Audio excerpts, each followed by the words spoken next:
You're listening to Comic Reflections, episode 268. I'm your host, Nicholas Prom. And I'm Spencer Valadez. Comic Reflections is brought to you by The Outhouse. You can find our show and other nifty content at theouthousers.com. And if you enjoy this program, please subscribe to us on either iTunes or Stitcher. And please rate and review us on either of those platforms. Yes. And, of course, if you would like to support this show financially, please visit us at patreon.com/comicreflections and give us some dough. Yo. Yeah. So today, Spencer, we're going to talk about the Mighty Thor again. Yeah, we are. The last time we talked about New Thor... issues. But, yeah. What? New issues. New to the show. New to the show, right. Yeah, these aren't current issues, right, but... Because that's just not the format of this program. The last time we talked about Thor, it was doing some Simonson Run stuff. Uh-huh. We're going a little further back. We're going to talk about a Silver Age and a Bronze Age Thor, and this will be fun. Yeah. A couple issues here. So this first issue is Marvel Spectacular, number 17, cover dated September of 1975. And according to Mike's Amazing World of Comics, it hit the stands on or around June 3rd, 1975. Cool cover art here by Jack Kirby, with inks by Vince Colletta. Yeah. What do you think of this cover? It's rad. We have Thor, and he's fighting the Remaster. Yes, in Circus of Crime. In Circus of Crime, yeah. Who have fought and lost to every Marvel superhero ever. Yeah. No, it's great. Well, I don't know if they ever fought Darkhawk or any of those 90s guys, but you know what I mean. But they'd probably lose. Yeah. Yeah, but I mean, I enjoy the Circus of Crime. I smile whenever they turn up. There's something, I don't know. It's a circus. How can I not be happy? Yeah, this issue is a reprint from Thor number 146, which is from November of 1967. And the story is called, the lead story, there is a backup, is called If the Thunder Be Gone, written by Stan Lee, penciled by Jack Kirby, and inked by Vince Colletta. Yeah. So let's just dive right in. I like this splash panel. Yeah. Thor has become the strong man in the Circus of Crime. Right. Yeah. I think there's acrobats and Python. Is it Pythona? I thought it was like Lady Python. That's what it is. Okay. Pythona is someone else. And at this point, after reading it, I got a little bit confused. Oh? I didn't know if Thor knew he was a member of the Circus of Crime, or if he just joined a circus and it happened to be the Circus of Crime. I think that's what it is. Okay, gotcha. So Odin has stripped Thor of a lot of his power. Yeah. Because he's pissed him off again. Yeah, so he's disenchanted Mjolnir. Yeah, Mjolnir will not return when Thor throws it. Right. That's also a thing. Mm-hmm. However, he still has his god of like strength, his Yeah, but I think it's not to the degree. Right. Yeah. He's definitely reduced his power. Yeah. So. And so he's joined this circus as a strongman. Yeah. He still wears when they're performing. He wears the raiment of Thor. Right, but it's like a subpar raiment. Like it's a copy that they made. Although really, when we're looking at it, it looks like the regular exactly costume. the same. Yeah. Yeah, but he makes a note of it because this is cheap and corny. Yeah. And we kind of get this where the Circus of Crime kind of gathered together, and they mention that they're trying to steal this golden bull. This golden bull worth $20 million. Wow. It's supposedly extremely heavy. It's not going to be able to be. It's unstealable at this point. Right. And they're kind of plotting on how they're going to get it.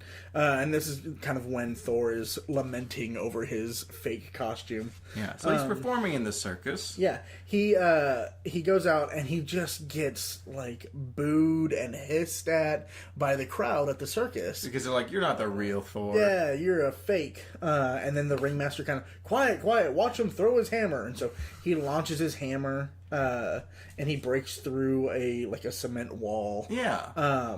And he mentions, he's like, Thor might have taken the enchantment, but I still have Odin. Odin. might have taken the enchantment. But I still possess my natural strength, my warrior's eye, and my battle-honed skill. Yeah. And so he's able to whip the hammer. So maybe he still does have his regular Thor strength, but he's just like he can't do magic stuff with the hammer, or anything like that. He can't fly with it or anything. Probably not.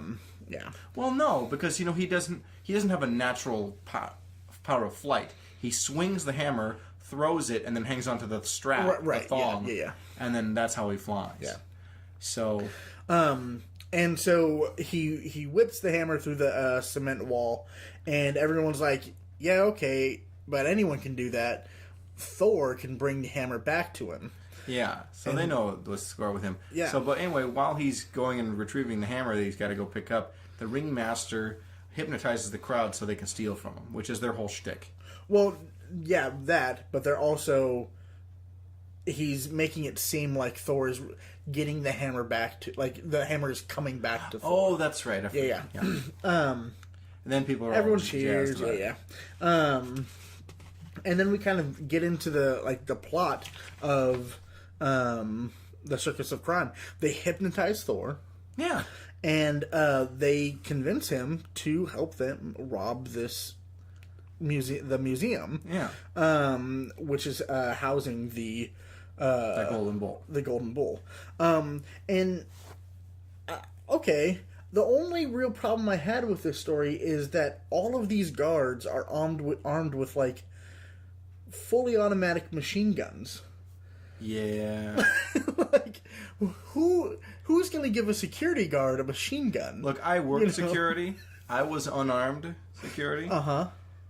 I definitely didn't have a gun. Even armed security guys, they just give you a pistol. Right. You don't get a machine gun.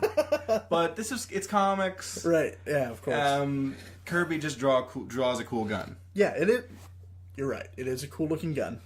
And that's just how it is. Okay. And why they don't just open fire on these people, like... Because they're unarmed. Yeah. The circus people. There's the clown a clown rolls by on the unicycle. Right. Of course, the acrobats gymnast, are jumping around. yeah. The security guards are like, what's going on? Is this a fraternity initiation? Yeah. And my thought is, they probably would have just shot them. It was today. Right. But Lady Python's there with a big old snake. Yeah, and she's going to kind of distract the guards with the snake while... I don't know if they ever really say his name, but it's a guy with like a flamethrower, and he has to burn through the wall. So, while Thor, and this is kind of where they get Thor, to lift the golden bull and walk it out of the building. And they're all kind of convinced that Thor's not going to be able to handle this. Well, it's the human cannonball who's operating the welding equipment. Okay. Or whatever. He's the guy with that bullet helmet. Gotcha, yeah. So, and the guy that gets shot out of a cannon. Right. And Thor easily lifts this bull and kind of walks it down and going to be through the wall. Yeah. They remove the piece of wall with some machinery, like a giant magnet. Yes, because rock is magnetized. Right. Can do that. I sat and thought about it for a little too long, and I realized, maybe it's rebar that they have going through the cement. Oh, okay. But wouldn't that just pull the rebar through the cement? I really thought too. Again, we really shouldn't think too hard on these things. But I love the Silver Age. I love this crazy stuff. It is insane. Some of it's just nonsense, but it is a load of fun. So right. And so the backup guards realize, something's going down. What museum has this many guards? There's easily like 50 guards at this place, and all of them have been entangled somehow. Right. And Lady Python throws, she doesn't throw her snake, but the snake goes after a couple of them. But then, there's still 4 more coming too. There's a lot of guys. Yeah. I noticed that the Circus of Crime didn't think the bull's kind of big. Why don't we steal some of these other valuable objects that are small and carryable? Right. Yeah. Or also grab those things. Right? Especially if you hypnotize Thor to carry the bull. Yeah. Why can't you grab him, do a smash and grab on the other stuff? Exactly. I mean, obviously, I think they're going to melt down the bull into gold ingots and Of trade it on the course. black market and get cash out of it. Right. If you're trying to fence like just rando ancient objects, you're like, that's going to be a pain in the butt. Fair enough. But as the I think that bears explanation. the Circus of Crime is starting to try to make their getaway, and that's when the security guards open fire, and the patang off of the metal bull starts to break Thor of his hypnosis. Okay, science. If you are firing lead bullets at a gold object, gold is softer than lead. Are the bullets going to bounce off or sink in? I think they're going to sink in. Yeah, it's not, and we're clearly seeing them patang bounce off, right? Right, yeah, yes. Where's my no prize? My Marvel no prize. So this is a reprint from the 70s, and then we do have a cool ad for some Marvel Treasury editions coming out at the time. And have you ever seen the Treasury editions of these big old? They're the large ones, yeah. Yeah. I have both of the Legion of Superheroes ones. Nice. Yeah. Yes. That's fun. It is fun. But yeah, they got Spidey and the Fantastic Four, the Hulk. I think Conan would be fun to have. Conan has I think there's like 4. Oh, really? 3 or 4 Treasury editions of Conan, which is pretty great. I think I've actually seen one. Yeah, you were gonna buy it for me one time. Yeah, but it was a bit too expensive. Yeah, well, that's fine. Because here, if it was only $2, I would have bought it. Right, that's the cover price in 1975. But it was something like 30 or 40. The Treasury editions are fun. I think at some point I want to start collecting them and getting them all, because it's really fun to read that big old comic. Oh, I'm sure. It's just, you have to have them all, because having just a couple is like, where am I going to put them? Right. But if you have a big enough box to to fit this format, then you just fill the box, you're gold. But speaking of gold, back to this story. Right. So the Ricochets have awakened Thor, and he he's kind of stuck in between a rock and a hard place. He realizes that he doesn't have his hammer, Right. and that if he stops, he's going to be arrested and tried. By the police. Oh, yeah. And the DA or whatever. But if he doesn't, he's going to be helping these criminals escape. Yeah. And so he's kind of stuck. So yeah, he's become unhypnotized. Right. And while all this is happening, we take off to Asgard. And we have Balder and Lady Sif, I think it was. Yeah. Kind of watching this all go down, and they're all very worried. Like, they want to go help Thor. Right. But they've been forbidden by Odin. Yeah. And then we have this kind of panel or two with 2 panels of Odin. And he's, distraught over the fact that he's had to take his power from his son. Yeah. But at the end, he can't be disobedient to me. And so it's kind of this weird parent moment where, Yeah. So, of course, we're left on a cliffhanger as the police are closing in on Thor and the Circus of Crime. Yeah. So, here's something I noticed, and I don't know the answer. No Don Blake in this story.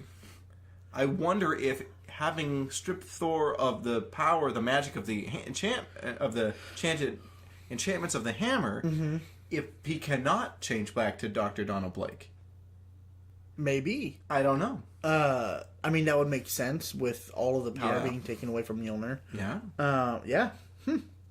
And that's why all of these, everyone who kind of encounters him has called him Thor. He's not trying to hide who he is at this point. Right. Yeah, so I don't know. Maybe it's because he can't hide who he is.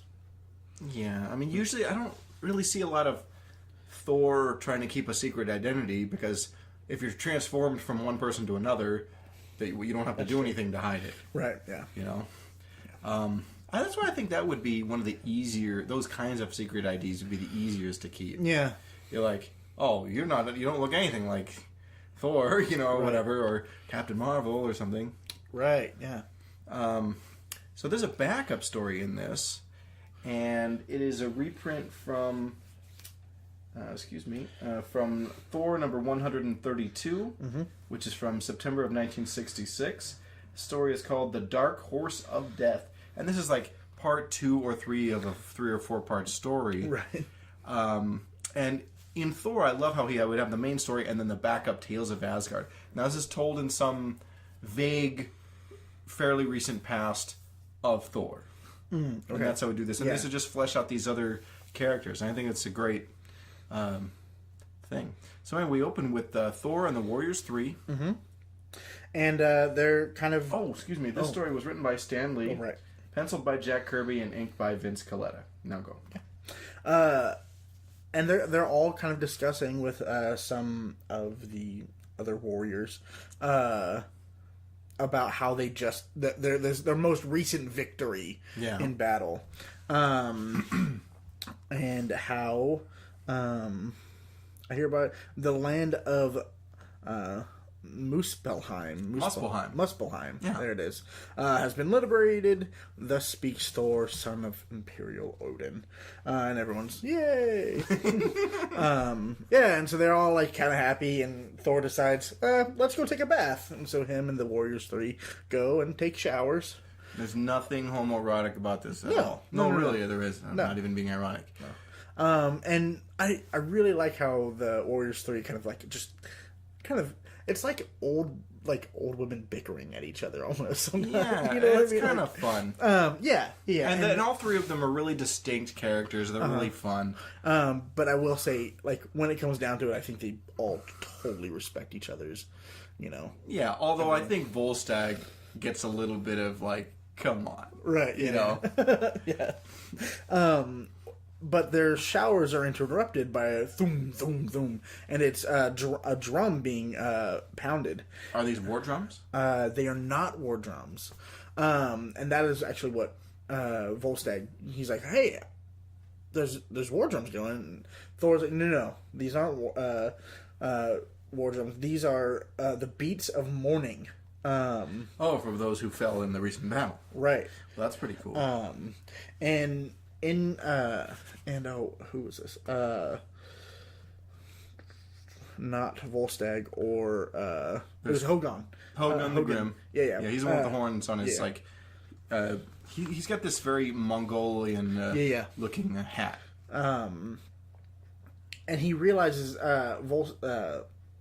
Hogun kind of becomes like, hey, the black horse of like death is coming. That sounds serious. We need to take care of this. Man, a ton. There are a bunch of double page ads here. Sorry. And so this horse rushed in through the battlements, and while there's some who kind of like run away because whoever the horse stops and stands in front of is the one that will be dead next. Yeah. And so some guys are just scattering, and other guys are like, let it come, and there's a very kind of Viking mentality of, well, death comes when it comes. But then we find out that the fallen chieftain of that was just liberated, he's kind of dying of his kind of wounds from battle. Yeah. And he has these nice kind of moments with Thor where he's like, it's just time to go. And Thor's like, no, we can still save you. Like, we can do this. And he's like, no, it's fine. Yeah. It's time for me to go. My time is over. And so the horse kind of stops outside the window of the chief's house, I guess. Sure. Yeah. And then in the next issue, The Phantoms of Valhalla. Yeah. It's kind of tough with a serialized story like this. Like, well, it's just a nice window into these characters, right. But we're not like, I have no feeling towards this chieftain at all. Yeah. And I'm sure he was great at some point. Yeah, but this is a really good, look at, especially the Warriors 3. Fandral and stuff. So, pretty fun issue overall, wouldn't you say? Yes, definitely. Okay. So we are going to take a quick promotional break, and we will return with more Thor. Don't go away. Aquaman and Firestorm fighting crime together. Soak 'em down or burn 'em up. No one does it better. Whenever you find trouble, they'll always be there to catch them in a bubble or even torch their hair. They stand for truth and justice in sea, on land, and air. Firestorm and Aquaman, they make a super pair. The Fire and Water Podcast, celebrating Aquaman, King of the Seven Seas, and Firestorm, the Nuclear Man. Available weekly on Aquaman Shrine, Firestorm Fan, and on iTunes and Stitcher. I'm one of your hosts, the Irredeemable Shag, here to talk about Firestorm. Along with me is my co-host Rob Kelly, here to talk about some guy that talks to fish. Really? You're going to pull this crap during the promo? Bad enough I have to put up with your shenanigans every week, but...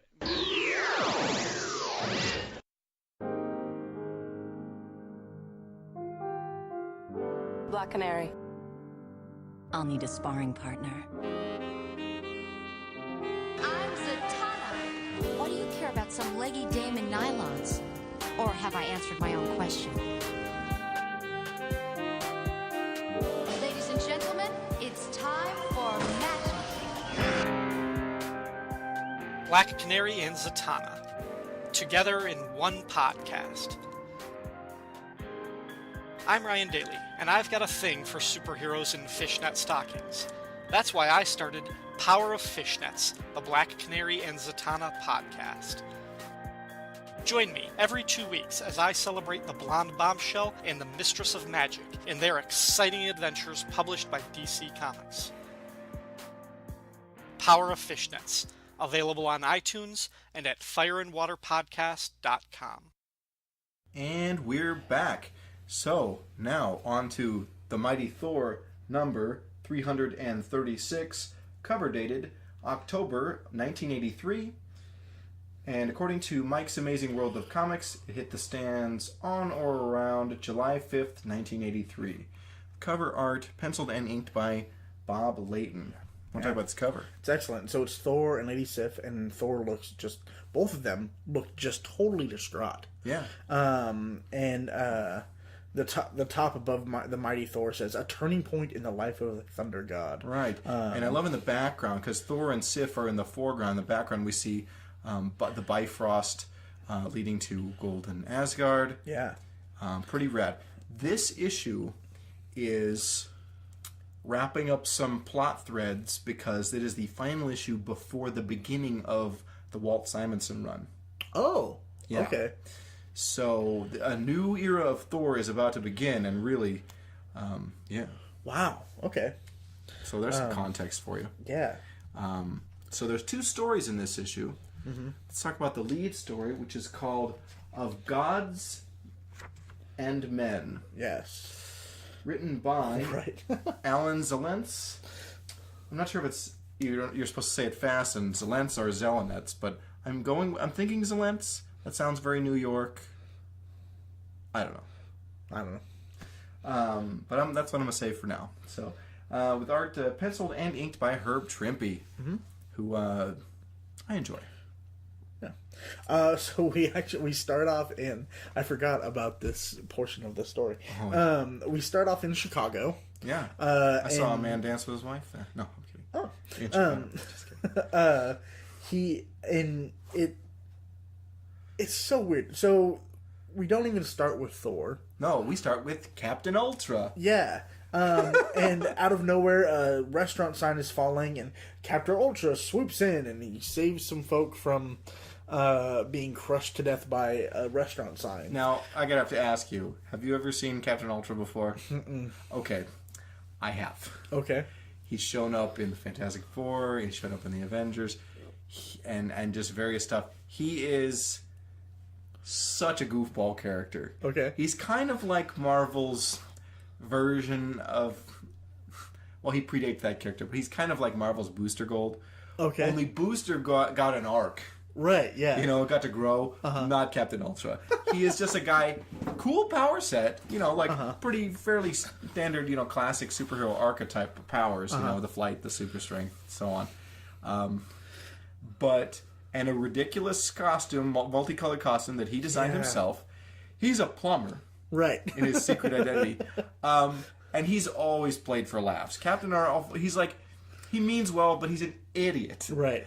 And that happens here. Right. So he flies in and he saves these people, but he kind of also crashes into the ground with the sign. And he's like, "Oh, hey, ho hum, how are you doing? Gotta go, bye," and like flies off again. And we find out that he's been trying to find a place to kind of call. He says stuff like duty calls and greetings, citizen. How can I help you? Yeah. You know, like all this bad stuff, Yeah. this lame stuff. But yeah, he's like he got the great idea. I'm like, oh, I'll leave New York City. It's crawling with superheroes. Yeah. I'll go to Chicago and I'll Which be able it to. is. Yeah, and I'll be like able to make a name for myself. Like, okay, being like not so many superheroes out here. Right. But of course, Thor is there. Yeah. He's like taking a break from New York or something. I Yeah. don't know. But Thor and Lady Sif are walking down the kind of boulevard. Yeah, with, I guess they've been spending quite a bit of time on Midgard of late. Right. Yeah. That's important.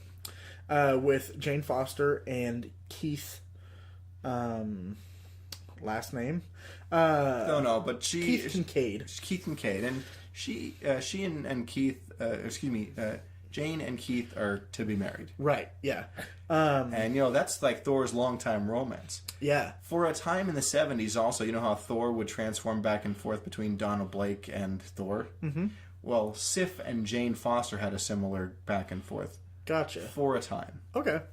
but that's not the case now. Right. And so the two couples kind of part ways, and they say, "Hey, we'll see you at the wedding." Yeah. Thanks for everything. Kind of, it's the beginning of this is kind of wrapping up the end of a former story with Keith and Jane and Thor and Sif. Yeah. And Bob and Carol and Ted and Alice. Right. So Just kidding. So Thor and Sif head back to New York. You can tell because of the Twin Towers and the Brooklyn Bridge. Right. Well, they start to. Huh? They don't leave. This story takes place in Chicago. They do not go back to New York. Oh, they fly. They leave New York and head to Chicago. That's right. Yeah. And so we kind of get the first kind of thoughts from Sif that she's tired of being on Midgard. Yeah. She wants to go back to Asgard, and she wants Thor to come with her. Yeah. And But every time she tries to stop to like talk about this, duty calls, something comes up. right, and she's very worried that Thor won't come with her. Right. Which okay. That's a valid concern. Yeah. So kind So- of the next day, or Yeah, later at that the afternoon. Chicago Aquarium or whatever. Yeah, a pipe kind of over pressurizes and bursts, and And floods the aquarium. yeah, it breaks one of the windows, and sharks are released, and just all kind of madness ensues. Yeah. And while they're flying, Thor hears it, and he's like, "Oh, we got to go take care of this." Actually, they make it to Chicago, and they land on some kind of like bridge in between two This probably waterways. is. This probably is some landmark in Chicago. yeah. I just don't know that city. Yeah. And Sif is trying to explain herself, not explain herself, but like get her point across that like, hey, I'm getting tired here. Yeah. And clang, clang, clang. Thor, oh, I gotta go, and so he heads out. But Yeah. Ultraman, I don't know if it's Captain Ultra. Captain Ultra. Ultraman's a giant kaiju fighting guy in Japan. Oh, okay. From Yeah, Japanese, that's right. Yeah. But Captain Ultra shows up to the aquarium first, and he's like, "Sweet, my first big gig." You know, well, it's like, and what are you gonna do anyway? right? Like it's just they need to get these animals back in the aquariums. Yeah. So he actually says, "Hey, great, a plumbing problem right up old Ultra's alley." yeah, Come on, dude.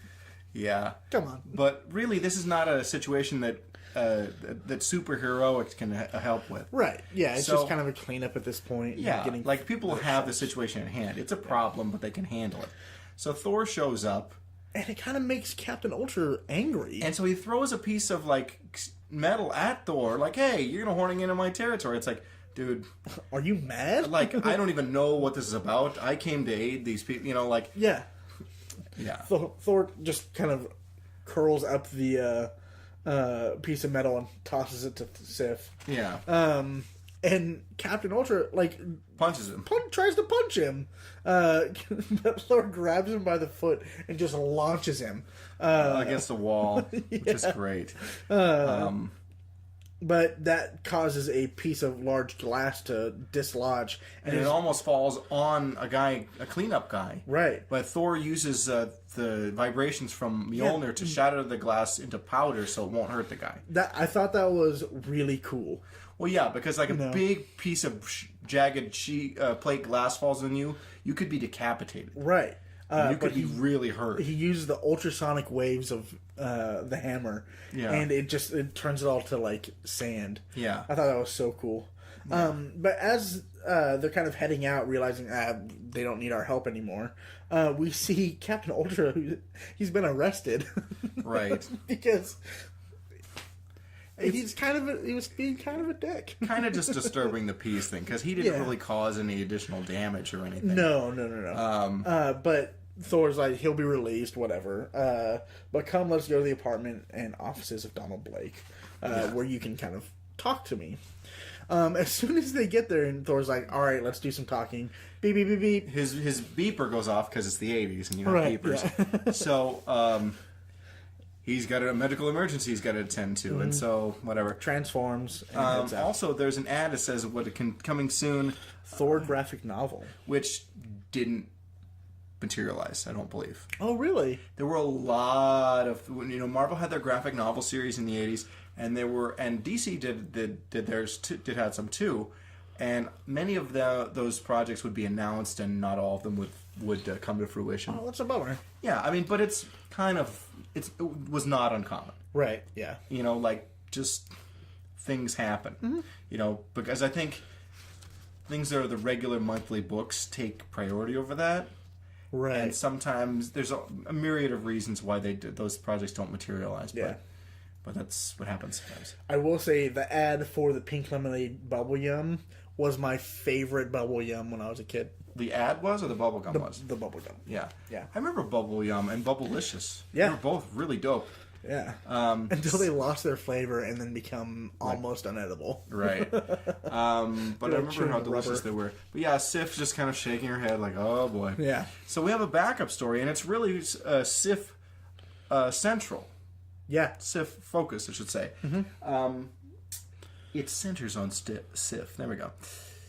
But this story is called A Distant Music, written by Alan Zalentz, penciled by Ernie Chan, and inked by Vince Coletta. Mm-hmm. So we have Sif, and she's back on Asgard. Yeah. She's in a hunting party, and she takes down a bull with this awesome arrow that hits the bull and then comes back to her. And, Rad. Yeah. Oh, sorry. And then we turn the page, and we have this double-page spread of G.I. Joe. It's a video game. Yeah. From Parker Bros. And it says Cobra is looking for a few bad men. G.I. Joe is looking for a few good men. And Cobra looks so rad. Yeah, and I believe the art in this advertisement is by Herb Trimpe. Oh. That's rad. Yeah. Cool. I don't know. I just think it's a really cool page. G.I. Joe is fun. Yeah.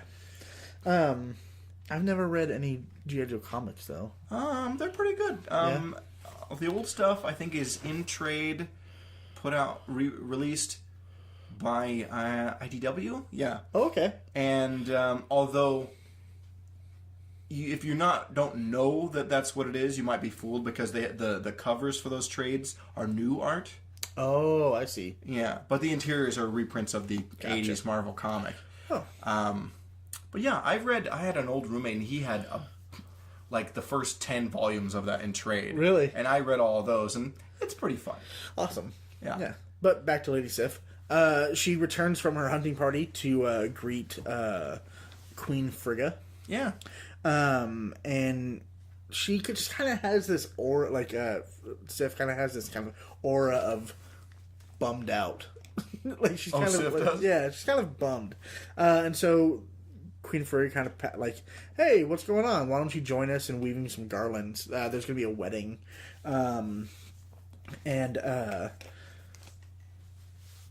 Sif agrees, but kind of being a bummer. Yeah. And so Ferga's like, ladies, why don't you leave so we can talk? And so they kind of get to talking, and it's revealed that she's really bummed that she doesn't think a marriage between her and Thor is going to materialize. She may be right. Yeah. And she's really sad by that. Sure. They're in love. You would think that would extend. Yeah. And the Queen is she's sympathetic to that. But then we kind of get this flashback to where we left off in the previous story. Yeah. And Sif has been... She was waiting for hours for Donald Blake to come out of surgery. Right. And she actually went to the hospital and started waiting for him. And she finally just comes out and says, look, I'm going home to Asgard. I want you to come with me.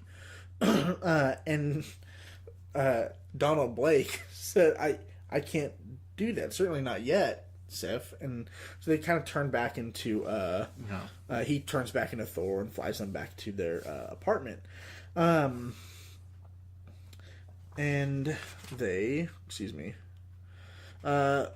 They fly back to New York, for the wedding of Keith and Jane. Right. And they get a penthouse room. They dress to the nines. Thor as Donald Blake in a, quote, monkey suit. And Sif dressed elegantly. They both attend the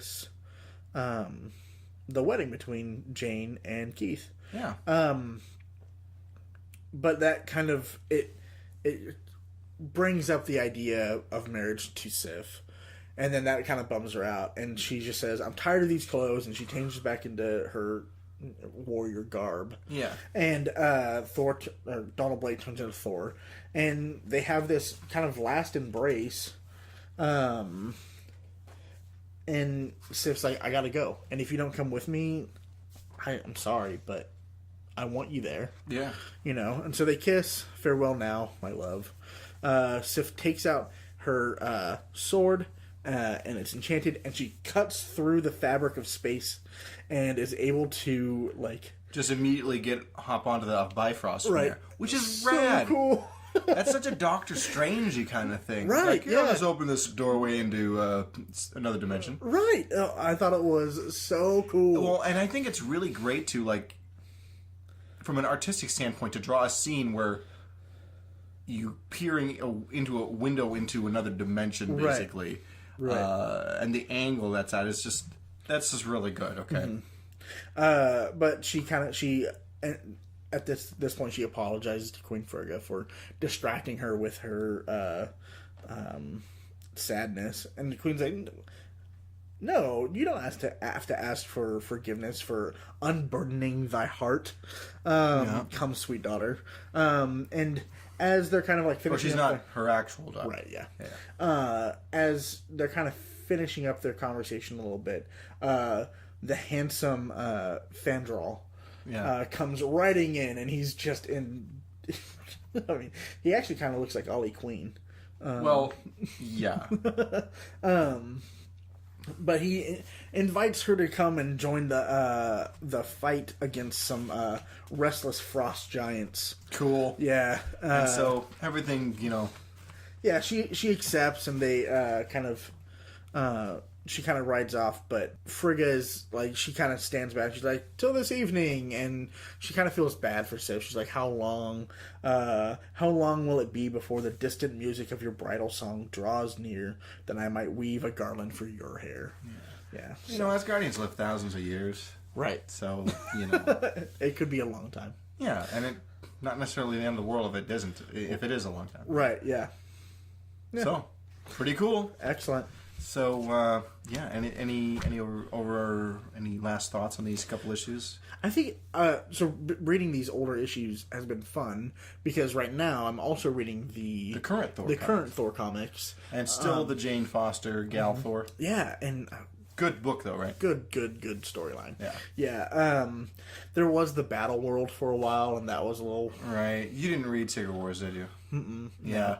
I got on with, like, the last couple issues, like, because I was getting them, and then I realized I had let the issues pile up without reading them, and then I started reading one, and I was like, did I miss an issue in between? Mm-hmm. And I had bought the previous issue, forgotten about it. Oh no! And whatever. So I was just like, okay, if I'm not as into it enough to like actually keep track of what I've read or that I even bought the previous issue, right? What am I doing? I just stopped reading it, even though I was digging the story overall. Really, I got doubled up at one point on Thor. Because there was that Thor's book. Where there were... Well, sorry, no. I had gotten the issue of Thor in my box, and then they got a reprinting, and they were like, oh, I wonder if they got it, and they put it in my box again, so I bought it twice. Oh, I thought you meant during the Secret Wars, because there was another mini limited series. Yeah. Thor's, which was a procedural, because Dr. Doom had all these Thors as like his police force. Yeah, and I was reading that. In Battle World. You were? Yeah, and I heard that was a cool book, though. It was interesting, yeah. I mean, it turned out exactly how you thought it would turn out. Sure. But because there's only really one major villain in Thor.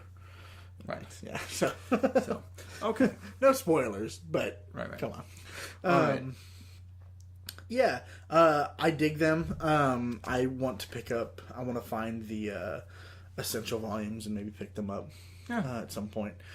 But yeah, I like reading and it seems like it's nice. It's nice because you can really fall just anywhere in the storyline and pick it up and read it, and it's no big deal. And post 1980s, that becomes a harder and harder proposition in comics. Mm-hmm. And yeah. So anyway, Comic Reflections is recorded in Portland, Oregon, and produced by Sean Roof. He's the worst. Not really. We'll see you next time, or you'll hear us next time. That's right. Stop and listen! Stop and listen to me! Listen! Listen! Listen to me! They're not human! Everyone! They're here already! You're next! November 4th, 1988. Earth is invaded by an alien alliance composed of several species, including the Dominators, the Khunds, the Tanagarians, and the Durlans. And they want our superheroes. Even though Australia has been decimated, the United Nations response is unequivocal. Drop dead. First Strike, the Invasion podcast, takes you back to that moment in time and covers the entire Invasion DC Comics crossover. Issue by issue, tie-in by tie-in. Join Bass and Siskoid at fireandwaterpodcast.com or on iTunes. First Strike, the Invasion podcast, a proud member of the Fire and Water Podcast Network. Remember, Albert.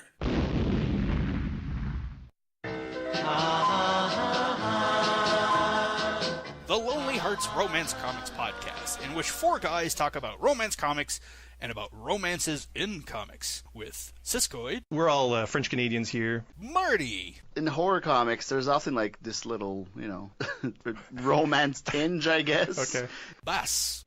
We just turned on him. And yours truly, Fern. I'm very aroused. Featuring the overproduced wonder that is romance comics theater every episode.